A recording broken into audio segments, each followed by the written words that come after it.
Assalamu alaikum. Good morning, good afternoon, good evening from a very pleasant morning in Karachi, Pakistan.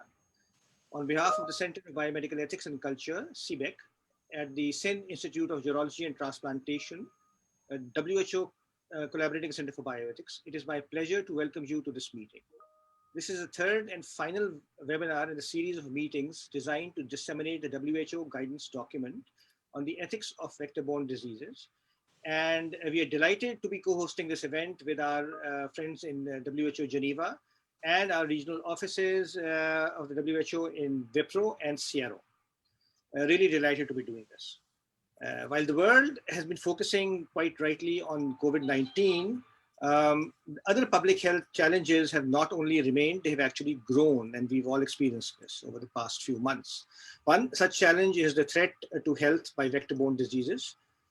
And given the wide spectrum of challenges that we have at our disposals in trying to control them, they also raise ethical challenges while we apply these control measures. And hence this guidance from the WHO on the ethics of vector-borne diseases. Our center, CBEC for short, has been collaborating with WHO Geneva in this dissemination effort. And these three webinars, the series of three webinars, was one of the three strategies we've adopted for this dissemination. The other two include a Urdu translation and its dissemination of the summary report of this document within the Urdu-speaking community within Pakistan, and also developing a purpose-made educational film around the themes of this guidance document. So while the plot and the script, etc., of this team are ready, we hope that we will be able to shoot this early next year, when the pandemic gives us this window of opportunity for human interaction. And we will be having this video also available for our colleagues across the world to be using this in dissemination efforts and teaching efforts. So we have an excellent panel of speakers for this session also, who will shortly be introduced to you by Dr. Prakash Ghimire, who is from the WHO WPRO regional office. And he will also describe the format of this 90-minute meeting. So Dr. Prakash is consultant in health law and ethics in the Division of Health Systems and Services of WHO WPRO Manila, now working out of Kathmandu because of the pandemic. Dr. Prakash has global experience working for WHO Geneva, then WHO CRO New Delhi, and WHO country office in Nepal, in emerging infectious diseases, diagnosis, and vector investigation and control measures, including vaccination. So he's extremely suited for this particular meeting. He has a PhD in microbiology and infectious diseases. Dr. Prakash chairs the Ethical Review Board of the Nepal Health Research Council and was the chairperson of the WHO Nepal Research Ethics Committee from 2015 to 2017. He's president of the Nepal Society of Microbiology and professor of microbiology at the Tribhuvan University, Kathmandu, Nepal. He's also a member of the WHO Public Health Ethics Preparedness and Response Ethics Network, which is a very crucial network that is functioning right now, and also a member of the WHO Global Ethics Response team. So I will hand over the proceedings to Dr. Prakash to moderate through. Dr. Prakash, over to you. Thank you, Professor Jafarey, for your very elongated deliberation. Welcome to all panelists and all the attendees who are working on ethics and vector-borne disease. On behalf of WHO headquarters, Western region, and CRO, I would like to welcome all in this today's gathering, where we are sharing what WHO guidance on ethics on vector-borne disease control programs guides us to. And I'm very happy, before bringing in any other things, I'm very happy to welcome the first speaker of the day, Dr. Andreas Reis, who is a co-lead of Health Ethics and Governance Unit in the Research for Health Department in the Division of Chief Scientist in WHO headquarters, Geneva. Dr.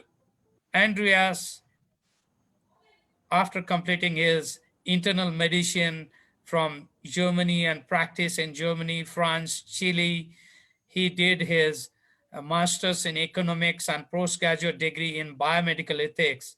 He is leading ethics through WHO headquarters, different work streams, and his work focused on ethical aspects of infectious disease and outbreaks of emerging pathogens. He mostly works on ethics of public health surveillance, health research, and big data and artificial intelligence, for which he is working, and a new guideline is on the offing on that. He has organized several trainings in more than 50 countries and have edited Public Health Ethics and Monash Bioethics Review. And I now request Dr. Andreas to start your presentation on how this WHO guidance document guides us to work ethically on vector-borne disease control program, where many people have to cross the barrier of personal integrity, personal privacy while controlling the vectors for preventing many in the community. How we can do it ethically and what the guidance says. Dr. Andreas, over to you.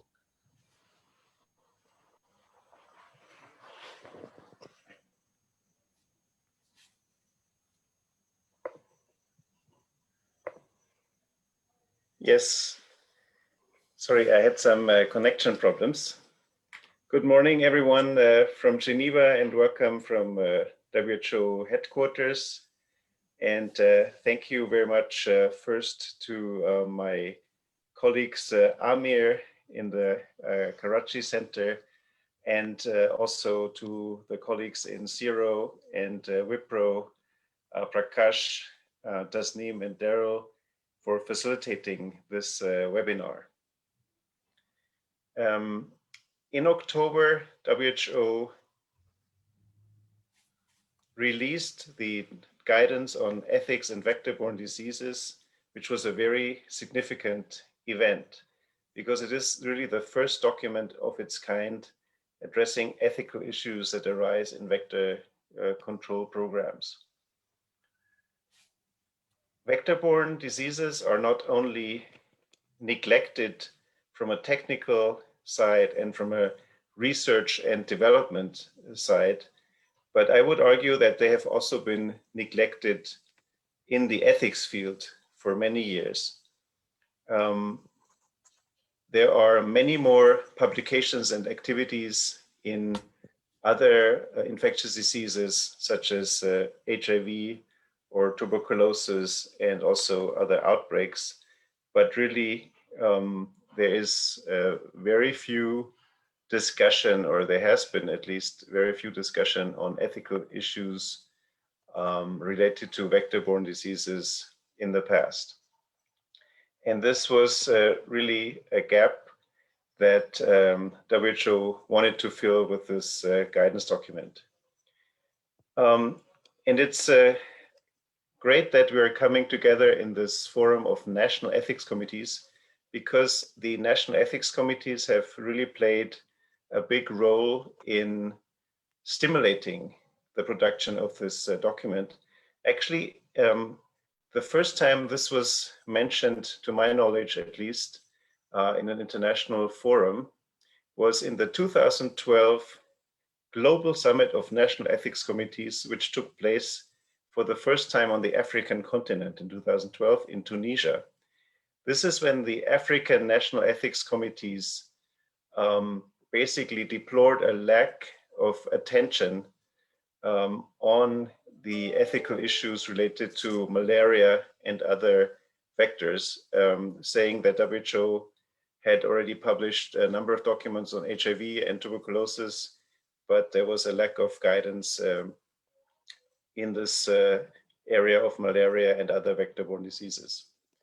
But it wasn't until 2017 that the WHO member states passed a resolution on vector-borne diseases, where they also specifically mentioned and called on the WHO Director General to provide guidance on ethical aspects associated with the implementation of new vector control methods. And they specifically said that this should also include guidance on the social determinants of health. So over the last about 3 years, WHO has worked very intensively with an expert group, of which both Dr. Ake and also Dr. Jamrozik were key members to develop this guidance document, and which was finally released in October. And of course, it's very important not to have these documents just sitting in Geneva. Normally, we would be doing outreach workshops and seminars in the regions with the national programs. This is, of course, very difficult to do at the moment. So we're at least doing outreach webinars. And I hope that at some point, maybe next year, we could also do some face-to-face trainings with the national vector-borne disease programs, or also with research ethics committees, with national ethics committees, whoever is interested. But I'm very happy that we can at least meet virtually in this forum. And yeah, again, thanks to the organizers and to the speakers for putting this excellent webinar together. Thank you, and back over to you.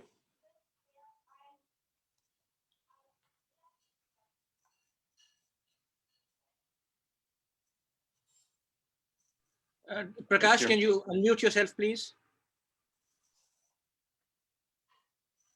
Thank you, Dr. Andreas, for your very good introduction on how this new guideline has been brought in and what is its importance.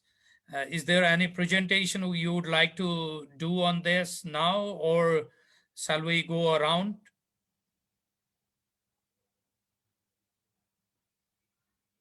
Andreas? No, I don't have any slides. I just had some introductory remarks. Thank you. Thank you, Dr. Andreas, for your remarks. And I now move on to next on the presentation, Dr. Jamrozik from Monash University. Dr. Jamrozik is a fellow in infectious disease ethics at the Wellcome Center for Ethics and Humanities of the University of Oxford, and an adjunct member of the Monash WHO Collaborating Center for Bioethics. And Dr. Jamrozik was a member of the working group of the guidance on ethics of vector-borne disease. I now request Dr. Jamrozik for his presentation and what this document really tells about, and what we would be doing and what we should not be doing, taking into consideration of ethics while controlling vector-borne disease program. Dr. Jamrozik, over to you. Thanks very much, Prakash. I'll just load up my slides.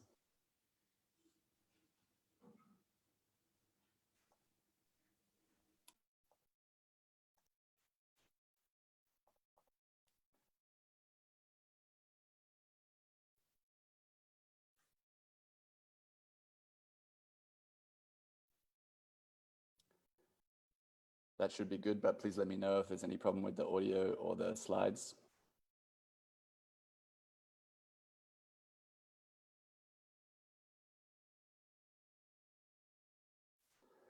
So thanks very much, Prakash and Andreas and Aamir, for inviting me to speak. It's been a great pleasure to be involved in the development of this guidance since the first scoping meeting in 2017, and really great to see it released and be sharing it around the networks. I'm based in Melbourne, Australia, but currently remotely doing a fellowship at University of Oxford. I'm going to talk a little bit about why we should consider ethics in the context of vector-borne diseases.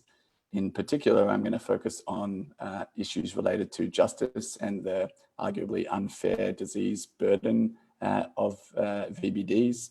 I'm going to talk about the role of collective action in vector-borne disease control and why this raises ethical issues.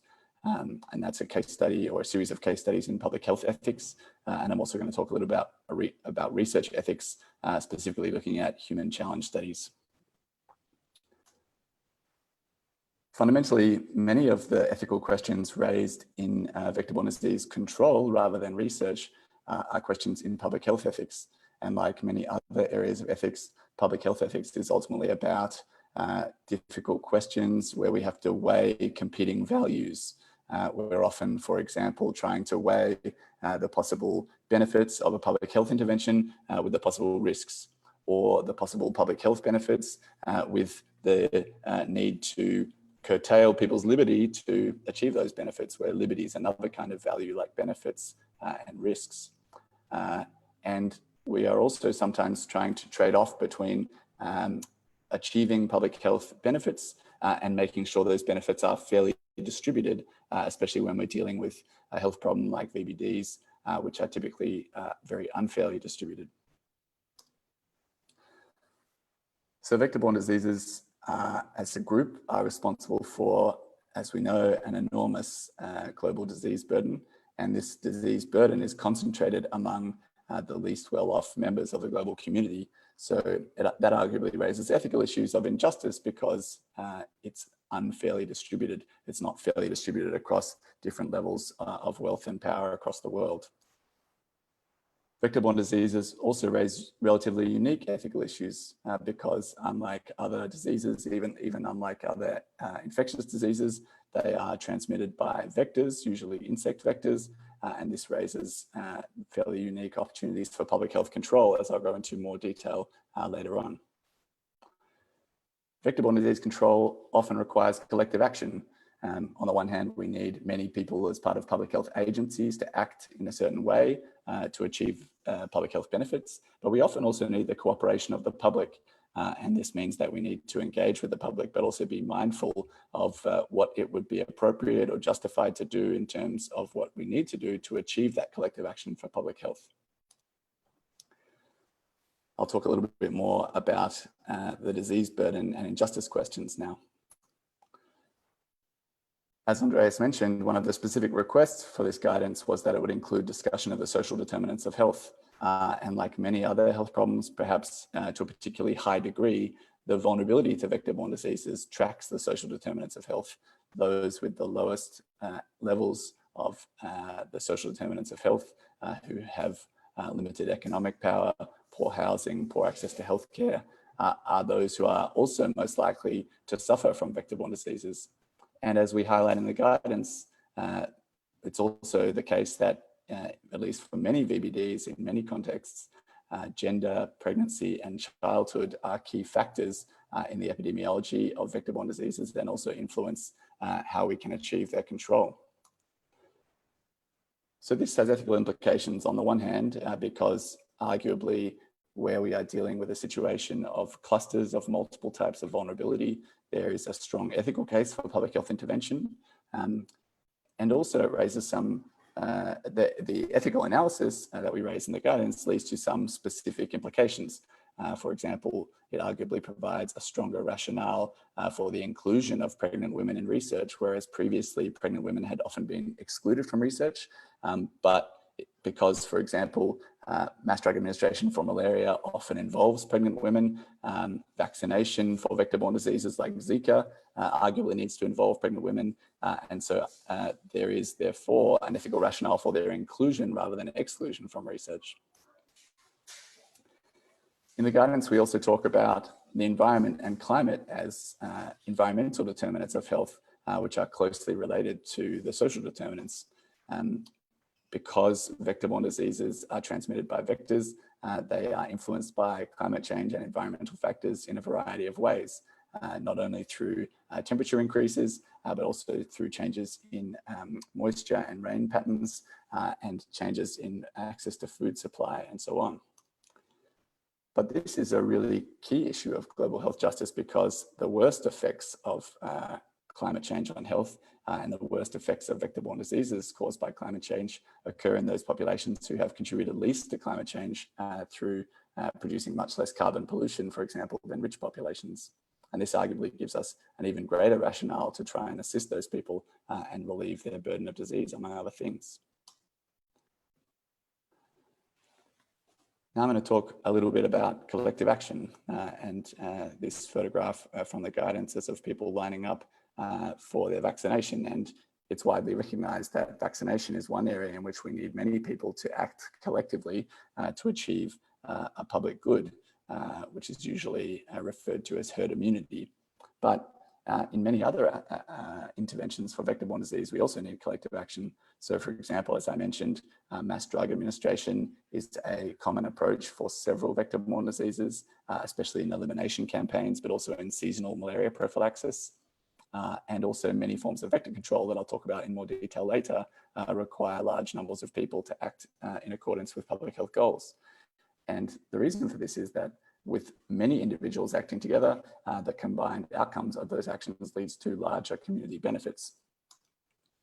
So in the guidance, we provide some ethical analysis of some relevant case studies. In the case of vaccination, we talk about the ethical issues raised by the partially effective dengue vaccine that provides benefits, but also has some risks for subpopulations. We talk about lymphatic filariasis, mass drug administration, and the ethical issues this might raise. And we also talk in more detail about ethical issues related to compliance with vector control measures and the issues with surveillance for VBDs and vector control. So in many ways, although there are some exciting new technologies for vector control, more traditional measures of vector control, such as the insecticide being administered in this photo from the guidance, are the face of vector control around the world. And what's interesting about these standard measures for vector control as an example of collective action is that whether it's getting rid of stagnant water around the house or sleeping under an insecticide-treated net or spraying one's house with insecticide, these are situations in which each person's contribution to vector control potentially protects not only them, but by preventing the spread of vector-borne diseases, it also has a public effect. It protects the community. There's therefore a strong ethical rationale, not only for partial access, but as high a level as access as possible, because this can lead to a much better reduction in disease burden for the whole community. But it also raises ethical questions regarding collective action. For example, what would it be justified for us to do to ensure that we achieve those public goods? In the guidance, we talk in more detail about specific policy interventions and the situations in which they might be ethically justified. In different contexts, it's been proposed or it's been enacted that in order to get people to participate in vector control, there's been the use of incentives, of fines, sometimes even of legal measures, including prosecution. It often involves inspections of households to ensure that they're complying, and sometimes surveillance and the reporting of poor compliance with vector control measures. And so, although vector control might be important for achieving public health benefits, this also has implications, for example, for liberty. It might, when we are keeping people under surveillance, it might have implications about their freedom of movement and their freedom from interference in their own household, which is obviously a very private area. And many people think of privacy as a form of liberty. It's liberty over one's own health information or over information around one's own household. And there might be cases in which public health surveillance might involve infringements on privacy. And so it's important to determine how much infringement might be justified and in what context. Of course, there's also some exciting new technologies for vector control, both genetic measures, including gene drives, and non-genetic manipulation of vectors are hopefully going to dramatically improve our ability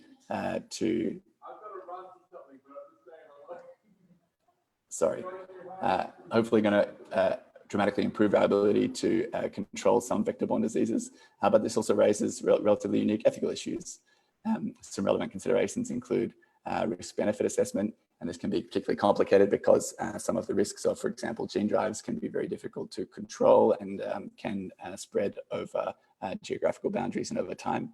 And this means that we need community engagement, both at the local, but also at the national and international levels to ensure that these technologies are used fairly and wisely.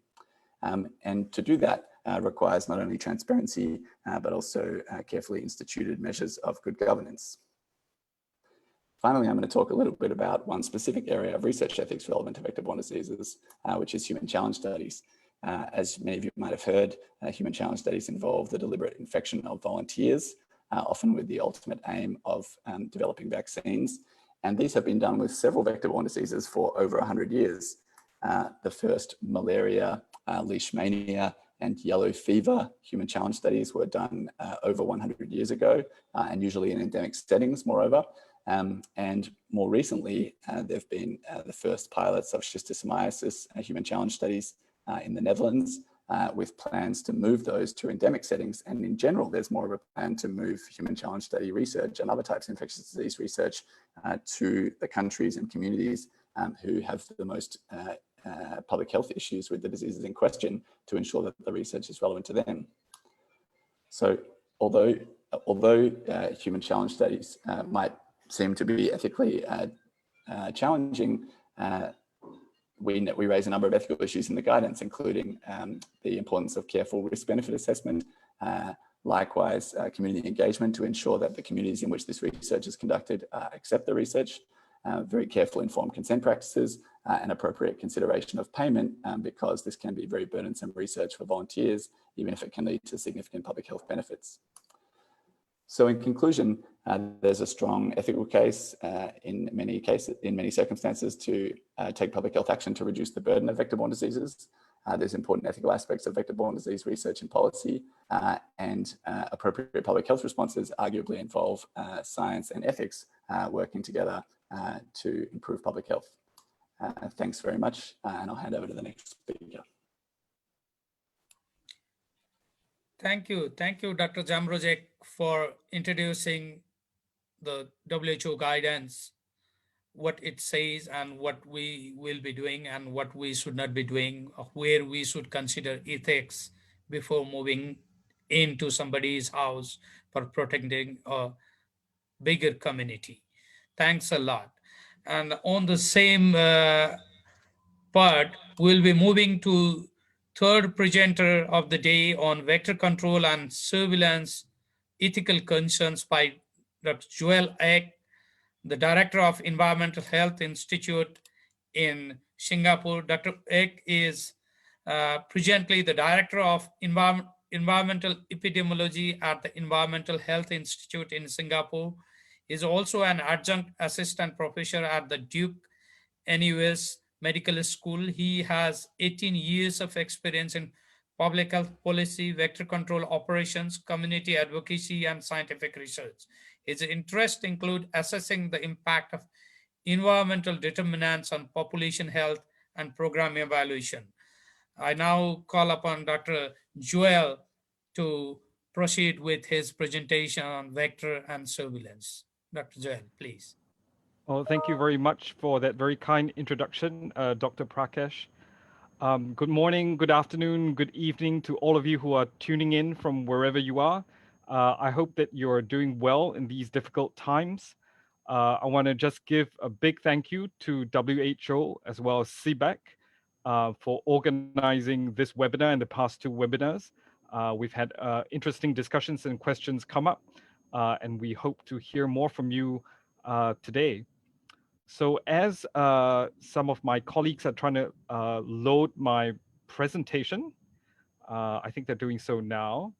I just want to share that today I'll be talking about dengue vector control and surveillance and some of the ethical issues that arise from the implementation of these measures, specifically using examples from Singapore. Next slide, please. So my talk revolves around these couple of things. First, I will touch very lightly on what public health surveillance is, and then I'll go on to talk about what are some of the disease control measures, and thirdly, what are some of the ethical issues that arise because of the implementation of surveillance and these control measures, and I will end with a very quick recap of the key points that I made. Next slide, please.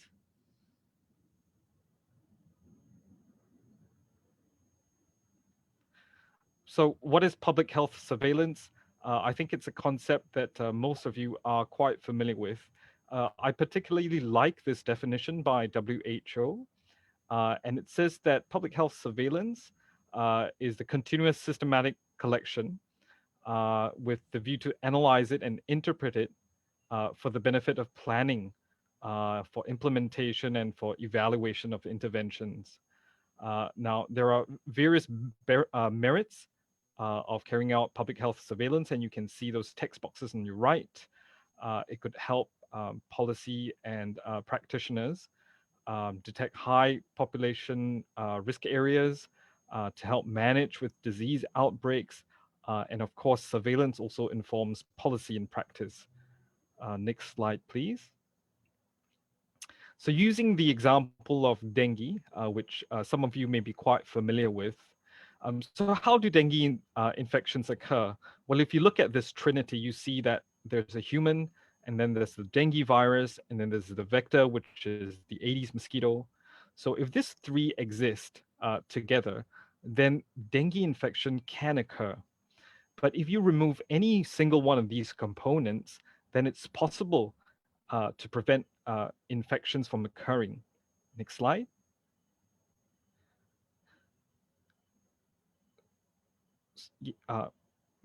Sorry, just 2 slides back, please. So a safe and efficacious vaccine would represent an ideal form of protection against dengue transmission. Now, but for reasons related to effectiveness, safety, and perhaps even resources to mount a mass immunization program, vaccination isn't always the first choice for many settings. Next slide. Then in the absence of a vaccine in resource-poor settings, vector control remains the primary approach towards disease control. And that is by addressing mosquito populations and thereby reducing the risk of dengue transmission. Next slide. So for mosquito control, in terms of dengue control, we would target both the immature as well as the mature stages of the mosquito. And we may employ a variety of methods, including physical, chemical, biological, or any combination of these three. So physical methods, it's as simple as removing standing water, removing artificial containers that could lead to stagnant water accumulating, or even loosening up hardened soil in plant pots, or removing flower plot plates that could accumulate stagnant water. Then in terms of the chemical interventions, a variety of space sprays include ultra low volume indoor space sprays, enable thermal fogging can be used to disseminate chemicals that would control adult populations. And lastly, from the biological interventions category, some of you may be familiar with the use of BTI, larvicide, and also gaining a lot of popularity in recent years is the use of Wolbachia infected mosquitoes in order to control the wild type mosquito population. Next slide. Now, regardless of the combination of control methods that you would use, access into premises where there are occupants would be necessary. So that could occur because you're trying to search out mosquito larval habitats in homes, or even in construction sites, or any kind of premises where there could be occupants, and there may be issues of whether you have the right to enter the premises and whether permission is granted for access. Next slide. So using these three examples in Singapore, in the next couple of slides, I'll be talking about how we in Singapore address this issue for home access, and then also touch a bit on how we allocate resources, vector control resources objectively to different parts of Singapore. And lastly, because vector control activities give rise to opportunities to collect data, I'll also be talking about how we're able to protect the confidentiality and to reduce stigmatization that might occur. Next slide, please. So if you look at the inset, the picture inset in the top left of the slide, that's a vector control officer that's seeking permission from the occupant before he can enter the premises to carry out a regulatory inspection. And this process is supported by legislation that we have. So if you look at the first text boxed in blue, it states very clearly that the consent of the occupier is required before an officer can enter the premises to conduct an inspection. If permission is denied, then the legislation also provides the grounds to serve a notice at least 12 hours before the intended inspection hour. And this notice is to be given to the occupier ahead of time so that the occupier can prepare himself or to be around at home to facilitate the inspection. Now, in some cases, there may be no occupants in the home, either because the occupant is living elsewhere for the time being or is traveling. Then our legislation also provides a provision whereby if there is a need, and only in very rare circumstances where we've exhausted all means to contact the occupant, that we can undertake emergency entry into these premises to carry out vector control inspections and any rectification works for disease control measures. Now, in the next slide, I'll be just showing you a very quick 1-minute video on what the inspection process is like. Some of the challenges that me and my officers face while conducting house-to-house inspection is that we often get scolded for inspecting their house, and even more so if when we find mosquito breeding. At times, even though they are at home, they won't be opening their doors to us. If we are still unable to access, we will issue Section 35.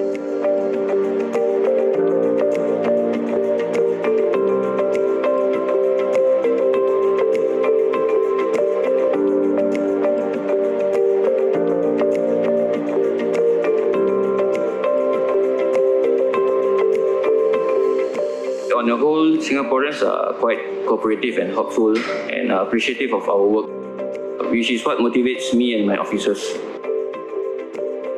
And we also can do our part by doing the Mosey wipeout.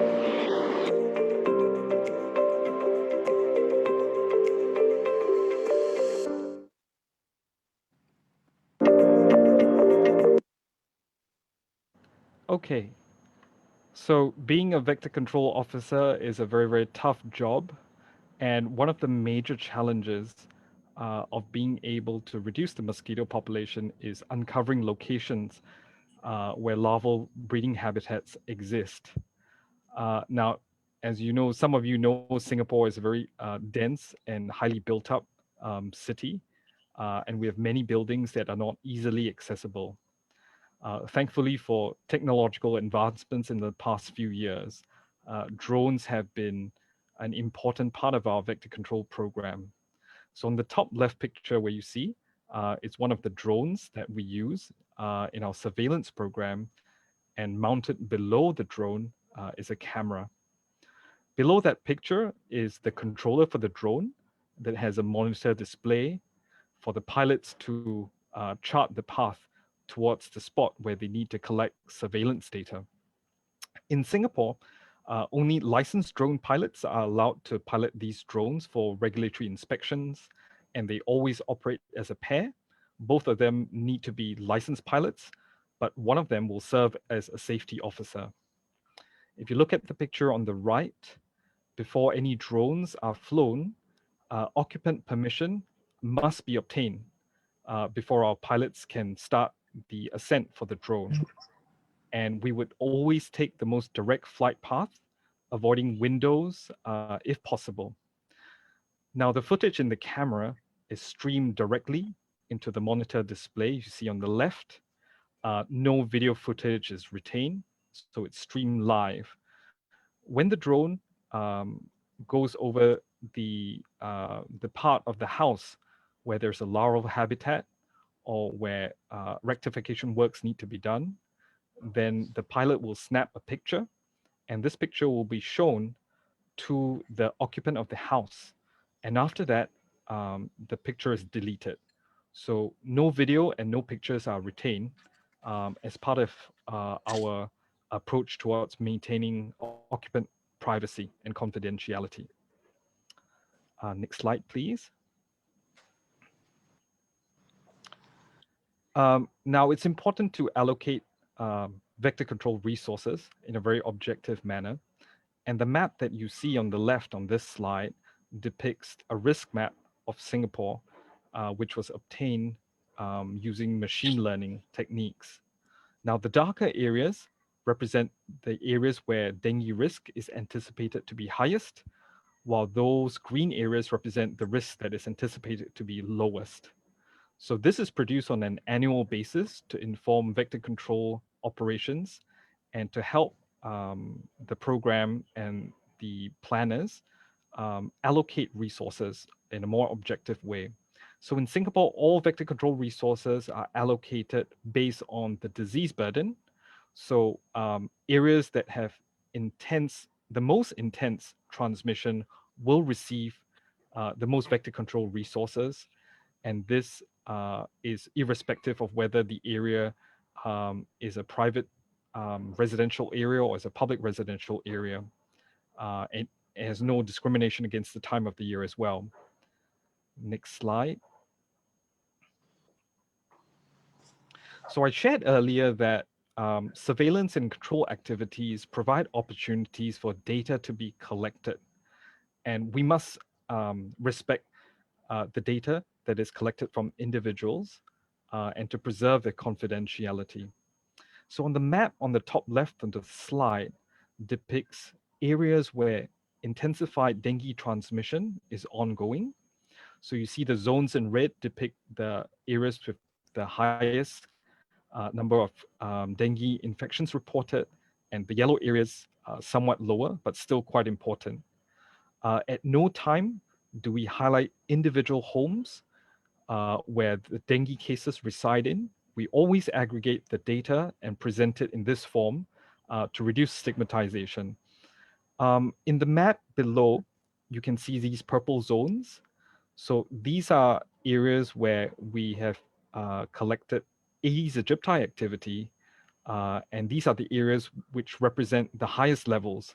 These are also published on a daily basis at the URL shared at the bottom of this slide, basically to inform community action and awareness. Again, as you may have noticed, we do not show individual data, but instead we just aggregate it and show it sort of an area kind of a representation. Next slide. So in summary for my presentation, I've shared that surveillance and control measures, they are important in disease control programs. Some of these activities, however, may give rise to ethical issues. So acknowledging and responding to these challenges are essential for building public trust. And we certainly need a lot of public trust for disease control programs to work because much of the work carried out requires access to premises where permission from occupants are required. I think with that, I thank you very much for listening. Over to you, Dr. Prakash. Thank you, Dr. Joel. It's a real jewel of what we are doing and what we should be doing, not to encroach others' privacy, but to maintain public health. Thanks a lot, Dr. Joel, for your presentation, and Dr. Jamrozik on highlighting the salient features of the guideline. I now come back to our regional advisors on their opinion, and we'll come back to vector-borne disease regional advisors on their remarks. I now first come to Tasneem. If there is any observation, anything you'd like to bring in after this presentation, then I'll come back to some questions which has been posed in question and answer of the webinar. Dr. Tasneem, over to you. Thank you. Can you hear me? I'm using my phone. Yes. Okay. No, I think it was very good. The guidance document has a lot more in this. And the presentations, of course, with the webinar, we cannot have a very long presentation, but it has definitely been very useful. And I hope all participants find it useful. I've seen certain comments in the chat, which might be very helpful to take this forward. So that's all I really want to say. And thank you very much to the speakers and to Aamir Jafarey from Karachi for organizing this. And I look forward to the discussion. Over. Thank you, Dr. Tasneem, for your very short and sweet remarks. May I now come back to Dr. Darrell for his remarks. Darrell, over to you. Thanks, Prakash, and good morning, good afternoon, everyone. Thanks for those presentations, really interesting. I just made a couple of notes. I think there's a lot of overlap, obviously, with the approach that we take from an ethics perspective on how we deal with some of these issues. We also deal with very, very similar issues from the legal side of things when we're discussing some of the legal dimensions of COVID-19, when we're looking at issues around equity and fairness and reasonableness and privacy, etc. I think what's interesting in all of this discussion is the cultural perspective, because obviously when we're talking about ethics and we're talking about fairness and equity, particularly for fairness, they can be a culturally defined position. And I think that it's absolutely essential that we keep the dialogue ongoing. We keep the conversations like this, because we just see in the COVID response the very different approaches from governments and the role that culture has played in defining what is fair and what is reasonable for a particular population.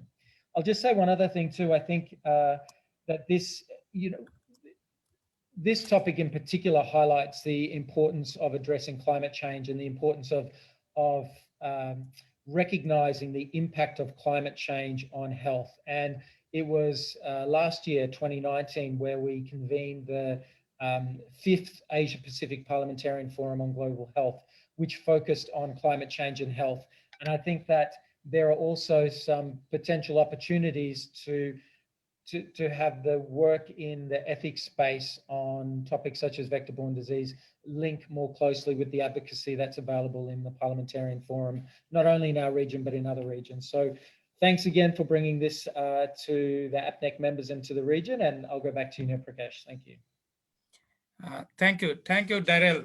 I now come back to Dr. Nina Valecha, Regional Advisor Malaria from SIUT. After this presentation, Madam Valecha, your remarks, please. Thank you, Dr. Prakash. I mean, it has been really nice presentations and a new aspect in control of vector-borne diseases. I mean, since the documents were released, I think we always take things for granted that if we want to do vector control, these are the activities which should be done. And now I think the issues related to the ethics, not only ethics in research, which sometimes is considered most important, and that is the time when we feel that, yeah, these are the issues. But it's good to know, and this is good to recognize that ethics even is important when we are taking the control measures or the surveillance aspects. And of course, we have to take actions, but vis-a-vis, we have to consider the privacy, acceptance, and also because if we are doing some activity for control, whether it is beneficial to the community at large, or if we are doing it at one particular point, I mean, it is only for benefit of one particular household. It is not so, but still all those factors and which are also listed in the documents, as well as now we are going into new innovative techniques, genetically modified mosquitoes, and there the ethics issue becomes really more relevant. So I think it has been really good interaction and good, nice presentation, and these issues are being highlighted, and it will be really good to take these into consideration when we are handling or we are working at community level. It will go a long way for control and prevention of vector-borne diseases. Over. Thank you. Thank you, Dr. Balecha, for your very short but to the point remarks. There is a question in question and answers box. While there are comments on the comment box, let me first go back to the question raised by one of the participants. Is I see the issue of challenge experiments and other intervention trials could not solve just working with public health and ethics. How to work with advocate to politics and policy seems the key. Scientifically correct and with common sense of society benefit approach to communicate with those sector is not easy task for public health, science and medical personnel who work on ground to solve such problem. Does guidance provide some suggestion of that communication and advocacy area? This is a question from Mika Sugematsu from Japan. Over to Dr. Andreas and panelists. Over to you for any response.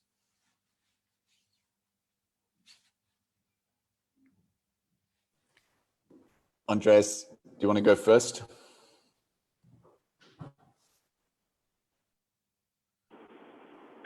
You go first. So I think that's a great question. I mean, ultimately, I think we need some form of community engagement for many types of research, including infectious disease research, and especially where that research might be either very beneficial or very risky or potentially controversial for the local community.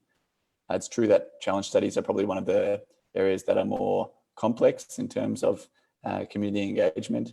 And as I'm sure Andreas will say, if he's able to talk, the WHO Global Health Ethics Unit are working on a guidance specifically focused on the ethics of challenge studies, which includes a range of topics, including community engagement and some details about how that's been done in different contexts.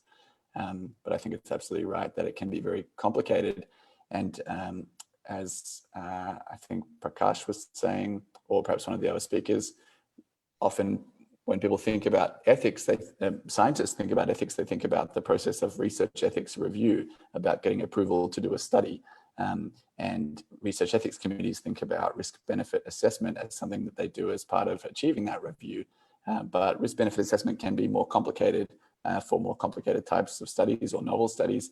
And it sometimes, as we point out in the guidance, might be justified to seek the views of the community and potential participants to try and optimize that research design further, not only from a scientific point of view, but also from the point of view of ethical acceptability.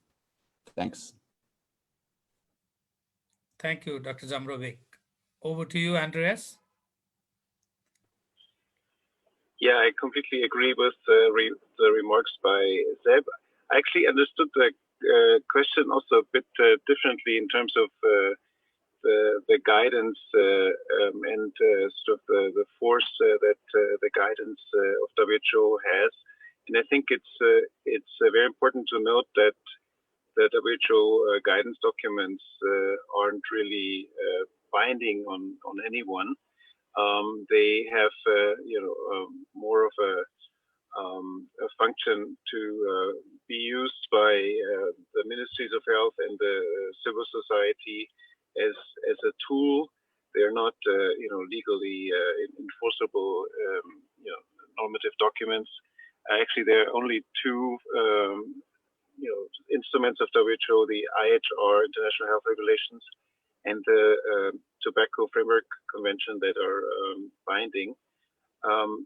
All the other documents really are recommendations to be used by the stakeholders, which in this case is mainly the vector-borne disease programs, but also the national ethics committees and also research ethics committees. I think there are many issues that come up in research ethics, and challenge studies is one of the very thorny issues that arise, and they also arise, as you know, very much in COVID-19 now, and WHO has put out guidance specifically on this area. Over. Thank you, Andreas and Dr. Jeb for your response. There are other questions in chat box, which are some of which might be similar questions from different participants, and we hope we'll receive some more in a few minutes. The question is, how can we balance between community benefit and personal privacy of individuals? What is the role of scientific evidence to formulate the enforcement for the benefit of community?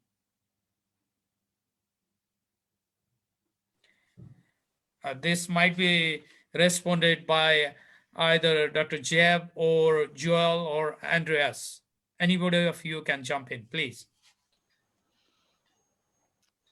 Hi, Prakash. I think I will take a stab at that question.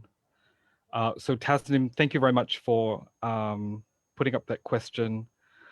I think most individuals would agree with the importance of enforcement. That is until they themselves are found to be non-compliant and then subject to these penalties. I think these are usually the minority, at least in Singapore. So I think the majority of individuals would support the role of enforcement as part of the measures to discourage the presence of larval breeding habitats. Now, I can't stress the importance of scientific evidence to back up policies. I think those usually are the strongest policies, but yet acceptance is not solely contingent on scientific evidence alone. And I think it's very important to have good community engagement, to explain the rationale behind the policies that we implement and what we hope for in terms of the greater good. Thank you, Joel, for your response. Anybody want to add anything, Jabe or Andreas? Yeah, I could just add, I guess there's sort of two questions here. One is how we balance different values. And there's three values really there. One is the public health benefit, one is privacy, and one is freedom or liberty, which is what enforcement is a way of reducing or infringing upon in order to achieve the public health good. And ultimately, we can't just write an equation that can give us an answer about when a certain amount of public health benefit justifies a certain amount of privacy infringement, for example. But as the question, as the second part of the question points out, scientific evidence is probably the best way of getting us a readout on what kind of benefit we can reasonably expect from a certain type of intervention. It can't be perfectly accurate, but it can give us at least a reasonable range. And then we need to arguably seek local community values about how much, say, privacy and liberty the public thinks would be justified to give up in order to achieve a certain type of benefit. And as Daryl mentioned, this can be different across different cultures who might give different weight to those relevant values. Thanks. Thank you, Jay, for your addition. I think most of the concerns here is most of the vector-borne disease are either neglected or in affecting most of the poor. So this should not be a neglected area, and when we are approaching control measures, should not compromise any confidentiality. With the event of digital surveillance these days, artificial intelligence, I think the ethics is more evident on where we can encroach and where we cannot, and how best we can make a balance between bigger public good versus control in a specific area. So these are some of the questions which most of our participants has raised on aggregation, disaggregation, confidentiality, privacy of the data. And this has raised many concerns as Joel and team are working with drones and others. Joel, would you mind giving some examples how you make these things ethically feasible and programmatically feasible? Joel, over to you. Yeah, thank you for that, Dr. Prakash. So as part of our disease control work, we have to carry out regulatory inspections in homes, and on rare occasion, we may uncover some larval breeding habitats.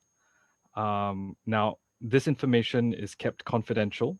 We never ever share it with anyone other than the occupant. Can you imagine if this information was made available publicly, then any individuals who were infected with dengue, I think they would not be very, very pleased, and they may attribute blame incorrectly or correctly to this household. So I think we want to avoid that, but also we want to avoid identifying individuals with dengue infections. We want to basically protect them and not cause a situation where the neighbors think that if I'm beside a dengue case, someone who's still symptomatic, then I am at higher risk now. Because if a mosquito acquires the infection from the infected individual and the mosquito bites me, I could get an infection as well. So we kind of want to avoid that. But at the same time, we also understand the importance of raising awareness in the community. They need to know that transmission in a particular area, in their area where they live in, is elevated. So the signals that we're giving in terms of the high-risk areas, in terms of the areas where Aedes aegypti levels are higher, is really to prompt occupants of premises to take action to remove stagnant water, to add larvicide to standing water that they can't remove, to wear long sleeve clothes, to apply repellent to protect themselves. So I think we need to have a balance. We need to protect the confidentiality of people. We also need to share information so that the community can take more action in order to stop disease transmission. Thank you, Joel. And I think most of these questions are answered, and there is additional question. Would one of the panelists here to suggest possible ethically acceptable measures, sanctions that may be considered when individuals refuse to be vaccinated, for example, against dengue? If these measures were not considered ethically acceptable for dengue, would they be justifiable in order to address a more serious public health concern such as COVID-19? I think Professor Leo from Philippines made a very pertinent questions coming to COVID from vector-borne disease. Panelist. Yes, I can probably speak to that one. I guess the dengue vaccine is a very special case because as many people listening will know, the one licensed vaccine we have against dengue is a vaccine that reduces your risk. If you've had dengue once before, then the vaccine is beneficial to you. But if you've never had dengue before, then the vaccine actually increases your risk of severe dengue. And so it would be extremely difficult to mandate or to justify mandating a vaccine that might place some people at risk. And it's also raised some difficult programmatic questions in the dengue vaccine implementation, including in the Philippines, as I'm sure the questionnaire is aware, related to how we identify in the population who's going to get individual benefit from that vaccine. So I think the more a vaccine is beneficial and the less it's risky, arguably, the more justification we might have for vaccine programs that aim for very high levels of uptake and that implement measures to ensure that uptake. and various kinds of measures have been proposed for standard vaccines as well as for the novel COVID-19 vaccines. And they might include financial penalties or various forms of social isolation. But we have to strike an appropriate balance here, because it's often not required for, for certain vaccines and certain pathogens to vaccinate the whole community. And for example, if the COVID-19 vaccine really works for high-risk individuals, so older people or people with comorbidities, if it does work for those people, which would be unlike most other vaccines, then one might think that it wouldn't necessarily be justified to mandate that vaccine for lower risk individuals. On the other hand, if the main benefit of COVID-19 vaccines turns out to be reducing transmission, so contributing to herd immunity by vaccinating large numbers of people, then there might be a stronger case for various kinds of measures to improve uptake, even among low-risk individuals. But each case is complicated, and it depends on the disease, the local epidemiology, and the vaccine itself. Thanks. Thanks, Jay.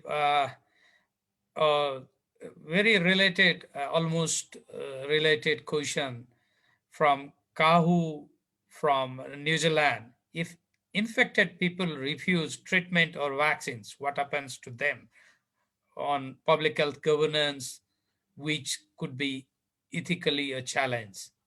Anybody? Any panelist?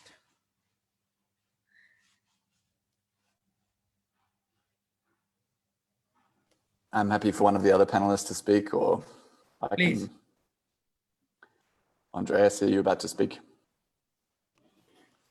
Yeah, thank you for this question, which is about mandatory treatment. And I think Zeb already really addressed the question about mandatory vaccination, which always comes up in outbreaks.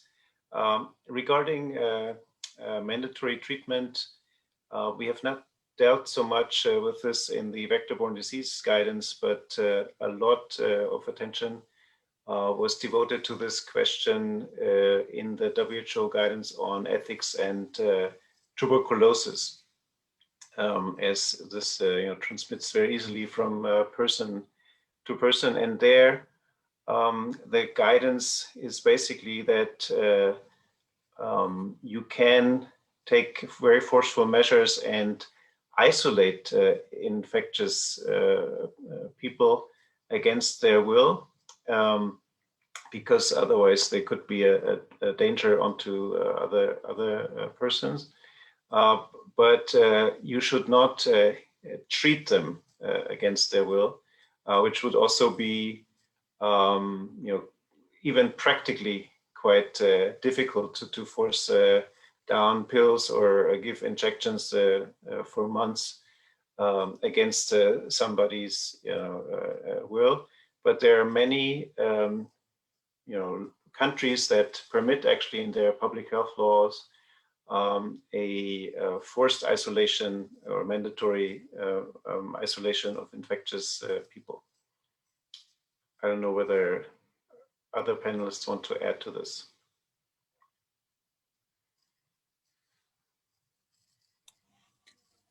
Thank you. Thank you, Dr. Andreas. Jeb, you want to add something, or Joel?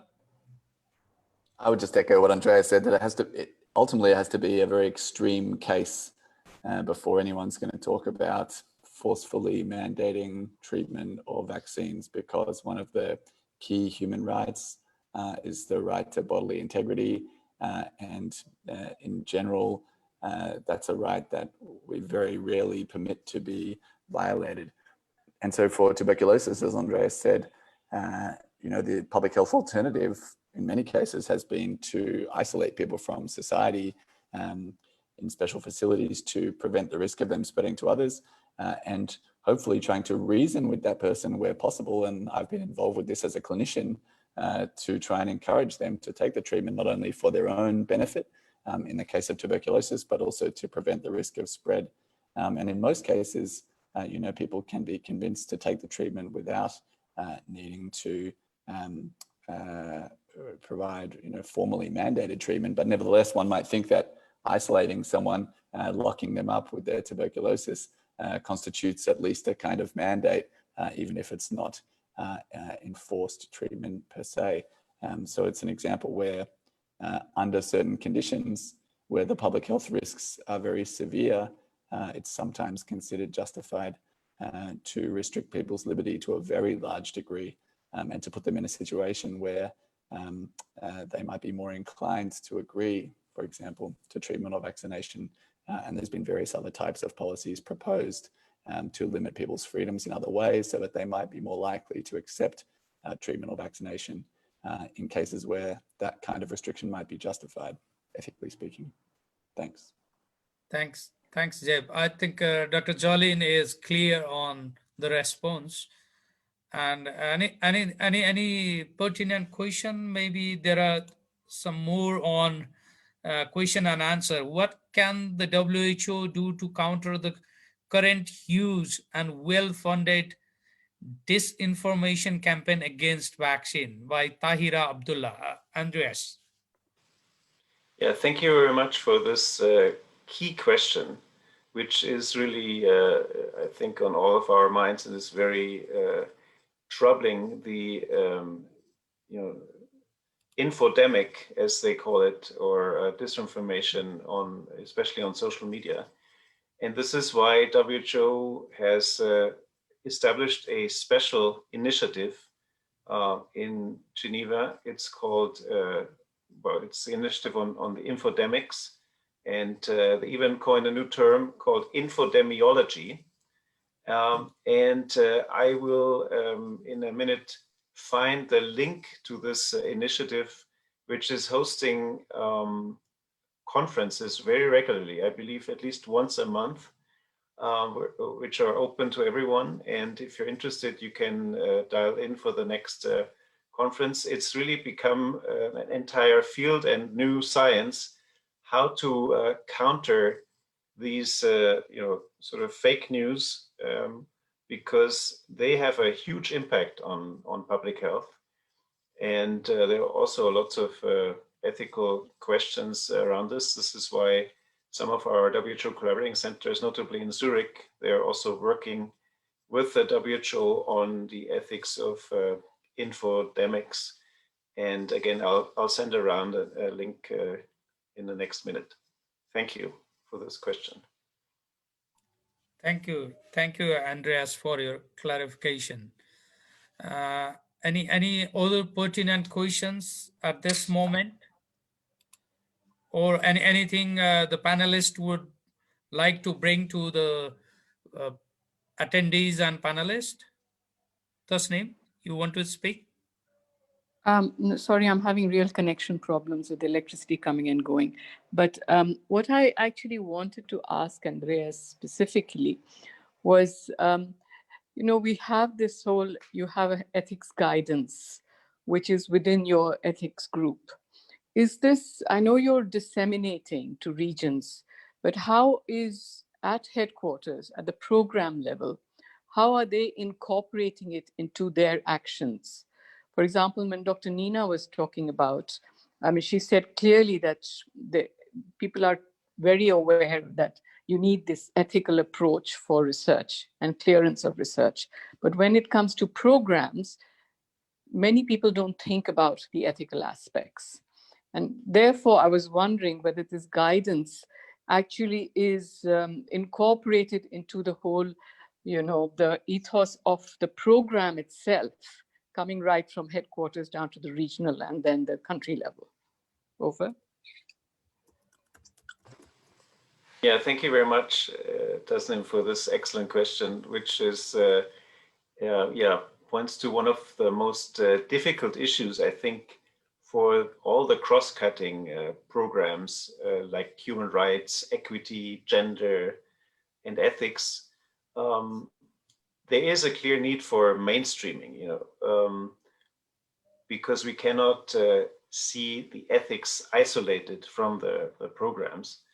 And this is why we have been really trying hard to work closely together with our technical colleagues in tuberculosis, in HIV, in COVID, but also in vector-borne diseases, to make sure that it's not just a one-off, isolated effort, but is more integrated.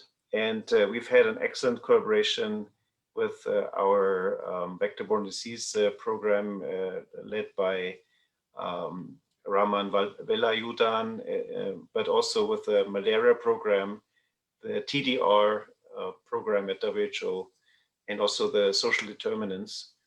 But for sure, there are more efforts needed to mainstream this document, as we have done, I think, most successfully with the tuberculosis program, where many documents since the first guidance document came out in 2010 now have at least a one-page section on ethical considerations, where many of the symposia now include at least a session on ethics.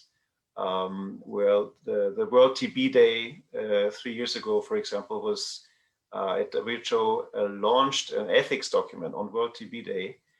So for sure, there needs to be many more efforts at the HQ level, but also in regional levels to even better integrate ethical aspects into the programs.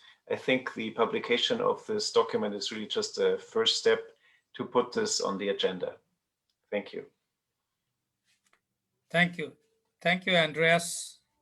And I hope Tasneem is clear. Anything from any other panelists or participants? Any questions? Anything to add? Otherwise, I'll pass on to Professor Aamir Jafarey from WHO Collaborating Center in Pakistan.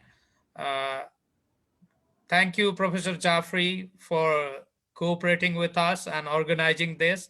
And I pass it on to you for your remarks. Professor Jafarey. Thank you, Dr. Prakash, for actually having run this seminar beautifully. I think we had excellent participation from our very relevant audience from a very large part of the world. So that was fabulous. The way you organized it and disseminated the information, got the correct people on board, and the very pertinent question that we asked. Due to a little Wi-Fi glitch, I've had to move from one part of our center to this expanse of our empty boardroom at the end of the seminar, but that's how the third world functions. We patch and go and keep going along. So I think so this has been a delightful conclusion to our three webinar series. In order to close this ceremony, I would actually ask Andreas, who's been at the forefront of opening the ceremony and also opening not only the dissemination, but also opening the whole process of developing these guidelines together. When we got our group together initially, most of us were clueless as to how this will pan out, but thanks to his guidance, etc., we've actually been able to come together on this guidance document and on how to use it and how to now disseminate it and make it relevant for people like yourself and the group that we are with. So Andreas, I would like to invite you for some closing remarks. Yeah, thanks, Aamir. So yeah, as Aamir says, we have come sort of to the closure of the dissemination activities for this year with this seminar. We have asked for translation of the guidance into Arabic, Spanish, and French. Maybe Farsi will be done very soon. If there are other languages that you think would be useful, we would certainly welcome your feedback. We have organized 3 webinars so far for EMRO, the African region, and now the Asian region. But as I said initially, if there's more interest for a national program or a national ethics committee or research ethics committee, we would certainly be happy to consider any requests for specific webinars on specific issues or for a country program if there's any interest. I think it's also unique that we will be benefiting from films that our collaborating center in Karachi will be producing. They have a worldwide renown on doing ethics films, and I hope it will go quite far as a sort of additional medium to transport the messages, the main messages contained in this report.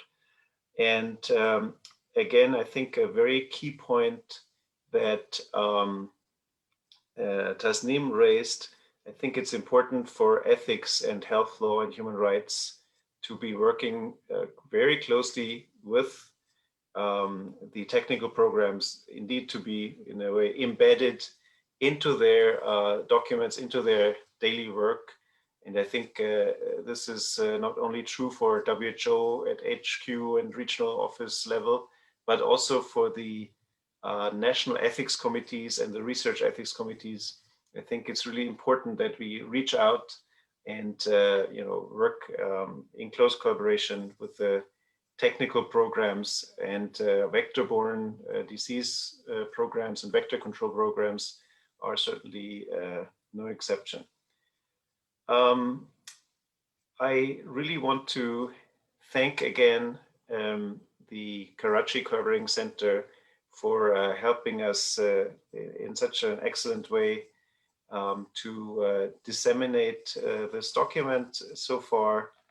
I also want to thank the co-organizers from CRO and WPRO for allowing us to present this document at the APNEC forum, which is by now really great to see that you have developed this into a regular meeting with great participation by the different countries. I think this is really taken off. I'm very pleased to see that this bi-regional initiative is flourishing in such a way. And finally, I want to thank again our speakers, Dr. Ake and Dr. Jamrozik, who have really been supporting this initiative greatly. With this, thanks everyone also for your participation at sometimes a very late hour.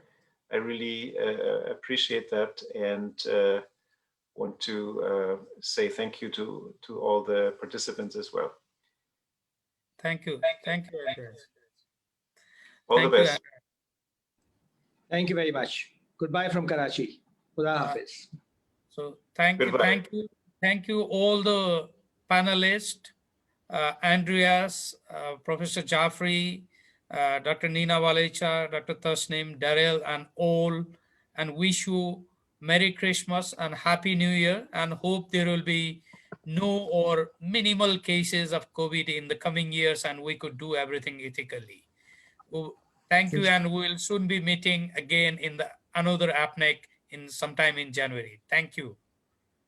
Have a very good evening. Happy New Year to everyone. And good morning to everybody in West. Thank you.